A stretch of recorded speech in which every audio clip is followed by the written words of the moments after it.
Hi, I'm Summer McCarley, and today we're going to show you our first tutorial on a really basic look that we get a lot of requests for.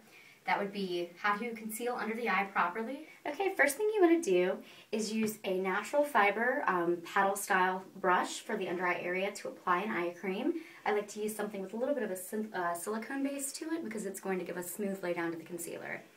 Starting on the orbital area of the eye, looking up, you would pat around this area. Now, what you're going to find is if you go too close to the upper lid of the eye, I guess you could say, or the lash line, it might burn. And the reason that is because as the product warms up, it actually travels upward and then it can actually get into the eye. So you only need to put the product about to right there because the rest of it will be drawn up on its own naturally. Now, it is okay also to use your finger in this area if you're worried about using too much pressure or if you're new with brushes, but if that's the case, be very careful not to pull or to stretch and always work from the outer corner in, because when you do that, it naturally allows the drainage under the eye to go down. That didn't make any sense. Let me rephrase that.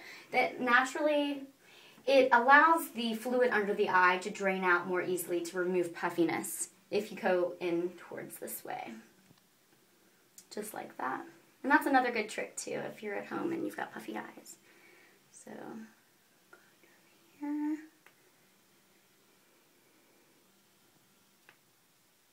Just like that. Okay. Alright, so now we're going to go ahead and add the concealer. 9 times out of 10 you're going to want to use a concealer that has somewhat of a pink base to it. Depending on your skin tone, I find that pink bases work best for me, whereas someone with more of an olive complexion is going to find something with more of a yellow tone is going to work better under their eye. So I'm going to use a concealer that is a long-wearing creamy formula. Look straight up. And I'm going to press it into the under eye area using the same natural bristle brush that I used earlier.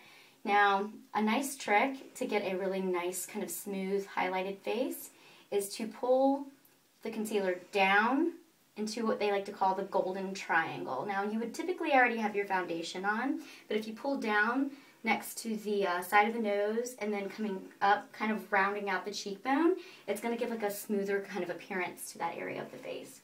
Also, as you're blending the concealer, if you continue to blend, turn this way, if you continue to blend up, it'll give a natural highlight to the cheekbone. That'll be noticeable but not shimmery or fake looking.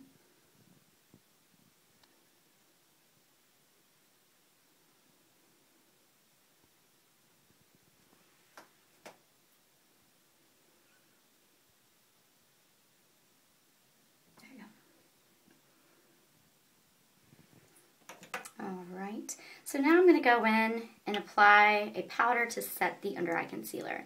Now I'm using an optical diffusing powder, which means it has ingredients that blur light, which in the long run for you means it's going to give a soft focused finish and a more perfected appearance. Look straight up. It's very lightweight and it's meant for areas that have texture. You don't always want to apply powder under the eye, especially if it's a full coverage powder that's meant to be almost used as a foundation that tends to look too heavy. And make sure you're using very light pressure around the eye area as suggested earlier before, because you don't want to be rough with the skin. The skin under the eye area is as thin as a rose petal, so it's really important to treat it really delicately. Okay, so this is Caitlin's finished look. What we have is one side with concealer and a little bit of foundation, so you can see how perfected it makes the skin look, versus one side with nothing.